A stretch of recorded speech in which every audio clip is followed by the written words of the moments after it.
Hi, English students. This is Mrs. Peacock, and it's important for us to go over the research paper in this topic sheet.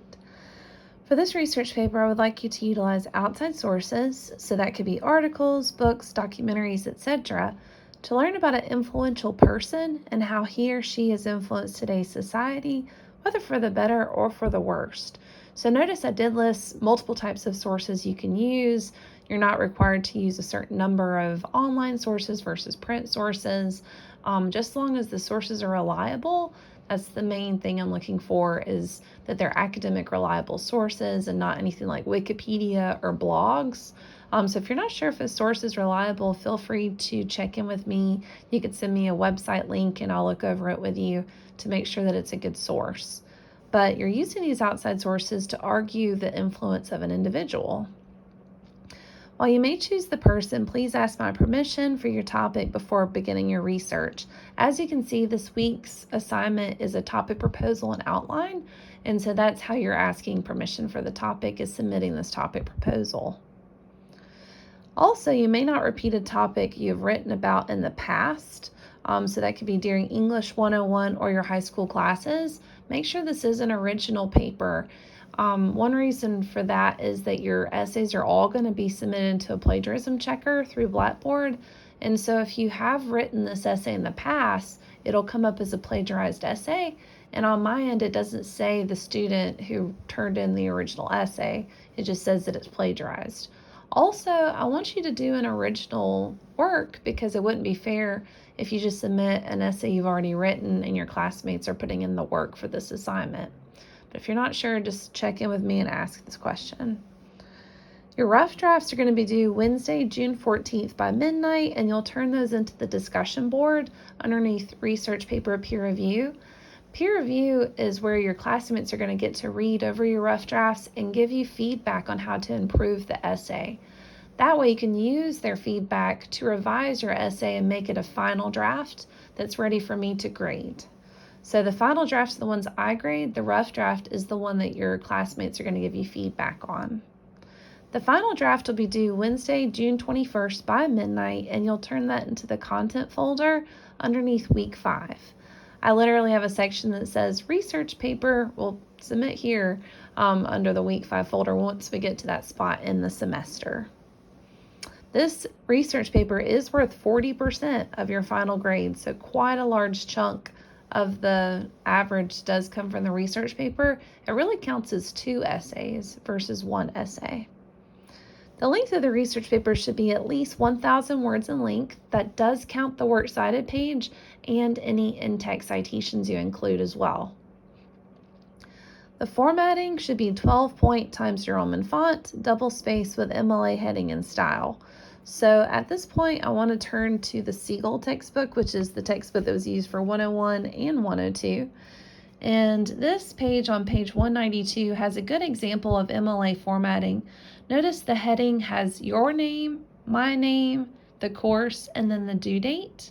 Also notice the page number and your last name is in the upper right-hand corner, and the title will be centered underneath the heading. Also notice it's double spaced with Times New Roman font.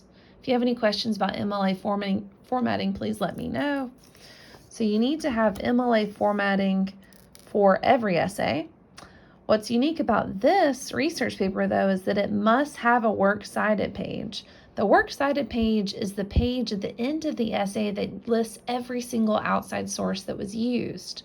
And that's not just a list of website links, that's full citations. So on the Siegel book, page 199 has a really good example of how to do the works cited page. So notice you center the title, and the title is works cited, not references or outside sources. It's works cited. And then notice the citations are in alphabetical order based off the author's last name or whatever word starts the citation. Depending on the source you use, you may not have an author listed. It may start with the title.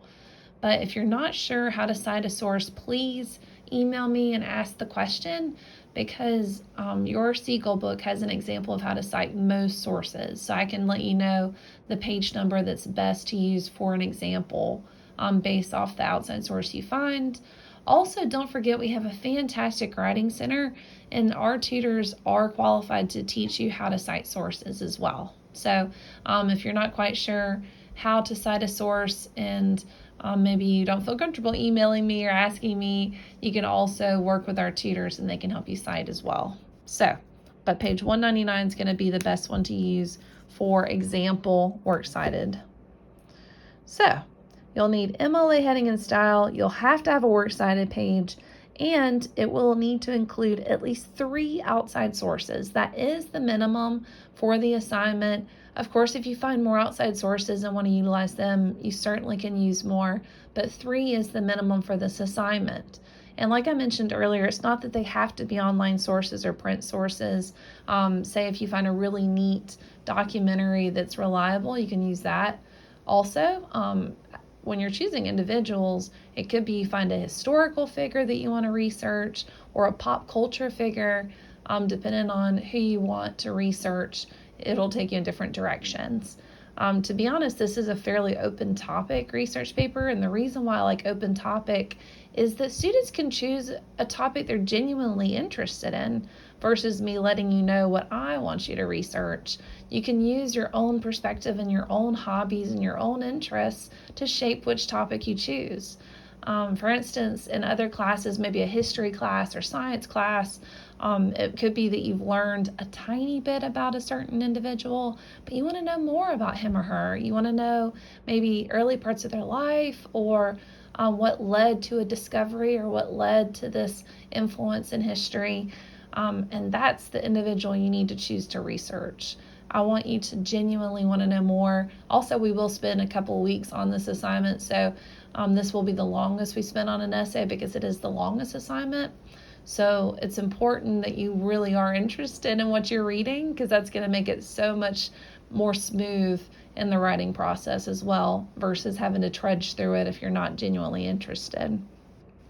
But if you're not sure who to choose, you can always send me an email as well. Some students find it helpful for us to do a quick email conversation and let me know what you are usually interested in researching or what you have researched in the past, and I can give you some tips on other directions to consider. So, whatever you feel most comfortable with, but whether you work with me or a Writing Center tutor, I do recommend getting a little extra assistance in this assignment because it is the most daunting of the semester. But honestly, it's very helpful to go ahead and start this research paper at the beginning of the semester when we're coming in with more energy versus the end of the semester. I don't like to assign the most challenging assignments at the end of the semester because you usually have final exams and other major projects that are due at the end. Versus now, we're going to go ahead and jump right into a more challenging assignment, and then the rest of the semester will be smoother sailing. So, but if you do have any questions, please let me know. As you can see, I do have a final draft late submission rule, which is just 10 points off every day late for that final draft late submission date. But just make sure you submitted it on time, and you won't have to have any late points deducted. Also, notice all final drafts will be graded using the English 102 grading rubric. That is included on the Getting Started page of Blackboard, so you have access to it at any time, and please let me know if you have any questions if you've looked over that rubric. Also, all papers are going to be scanned with anti-plagiarism software to ensure that the essay is your own work and not anything you've received online. So if you're not sure about whether something is plagiarism or not, please send me a question. Please check in. I'd much rather you clarify something to make sure that you're not accidentally plagiarizing versus accidentally plagiarizing. Also, I've provided a brainstorming and outlining space at the bottom. A lot of students find it helpful to write out their notes on their topic sheet to kind of get their ideas down on paper before they jump in. So please let me know if you have any questions whatsoever. I'm always happy to help, and I hope you have a wonderful day.